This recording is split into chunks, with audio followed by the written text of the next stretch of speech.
Assalamu alaikum. Hurmatly dostlar. Men YouTube kanal açkан, бирок көп нерсе киргизе бербейм. Баягы кептеп подписаться, баягы подписчиктер көбөйтөйүн деген ниетте эмес. Ушу анча-мынча оюмду айтып коем. T.A деп жазылган, анан А деген ушул менин каналым.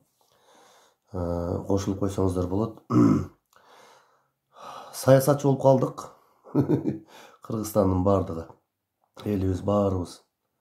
Бирок бул да жакшы нерсе. Адилеттүүлүк, баягы жарылалбай турган нерселер топтолбостон бат-бат чыгып туруп мындай адилеттүүрөөк болот да буюрсачы. Ошентип алдыга жылабыз иншалла. Ар бир боюнча бирден темаларды чыгарып турсак болот. Бизде башкаруу системасы өзгөрүш керек. Муну акылдуулар да ойлонуп атса керек. Мен мына Бабанов жөнүндө айтайын дедим эле.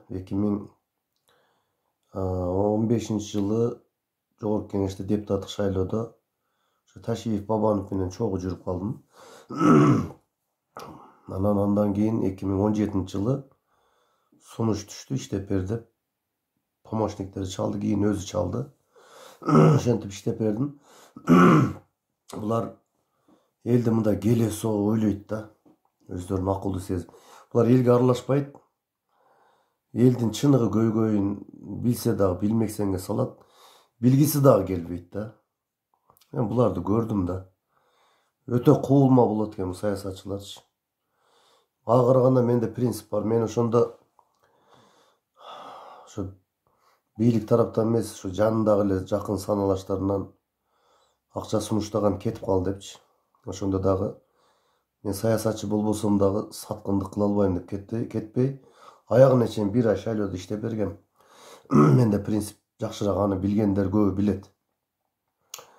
Анан бул киши чындыгында эле ошол кыргыздар жашаган жерге келип калпак кийип, өзбектер жашаган жерге барып калпагын чечип коюп, ошондой болуп жүрдү да, анан акырында мага таке рахмат, азаматсың деп кол берип, до конца иштеп бериң деп ыраазы болгон. Анан эми ыңгайга карап келет деп мен өткөндө жазгам Facebook'та. Мен себеби анын мүнөзүн билип калдым да. Буларга бийлик эле керек. Анан мен ойлойм да, эмнеге мен байлыгым бар, Кудайга шүгүр колумда бар дейт.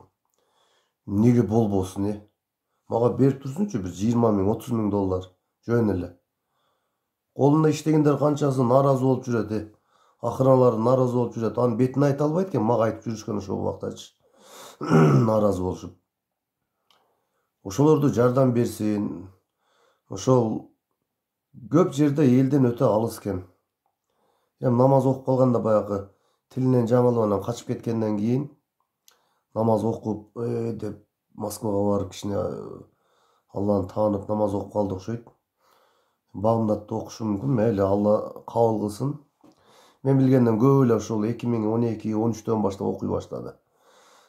Президентибиз Сооронбай Жээнбеков деле 2012-13-төн баштап окуй баштады. Бардыгын билебиз эми, Кыргызстан кичине эле да.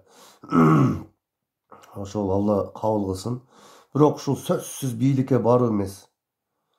Бийликке барбай эле могул жакта туруп эл үчүн жасап, акыреттен үмүт кылбайбы дейм да, ушу байларчы, бизнесмендер. Анан мына куу чечендерди вообще жолотпой эле камап салгылачы. Камаганда дагы түрмөдө вообще мен үйүмдө да андай шарт жок, ачык айтайын. Жылуу экен, ысык суу, муздак суу, тренажерный зал. Болбосо ошо УКМКнын немесине ошол кичине Атамбаев жаткан жерге мени да киргизсеңер жакшы болот эле. Барып 1 жыл, 2 жыл качаться этип тренировканы кылып, ден соолукту чыңдап чыгат элем. Ачыгы да. Түрмө деген түрмөдөй болуш керек да. Түрмө деген кичине мындай каттуу ДСПнын үстүнө жатыш керек, жука одеялды бериш керек.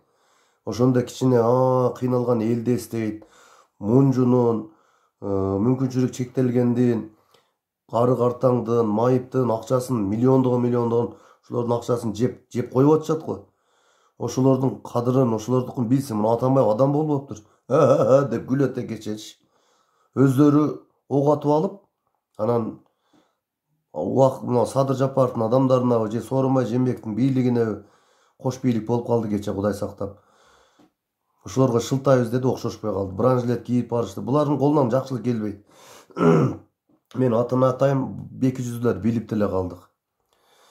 Ошон үчүн туугандар калыстыктан тайбайлы. Ошол жердеги шарттарды өтө жакшы түзүп коюпсуңар. Түрмө деген түрмөдөй болсун. Могу карапайым элдер жашоосу андай эмес. Бир жумада бир баняга түшөт. Түшсө анда дагы. Ошон үчүн түрмөдөгүнү мындай кичине жесткийраак кылсаңар.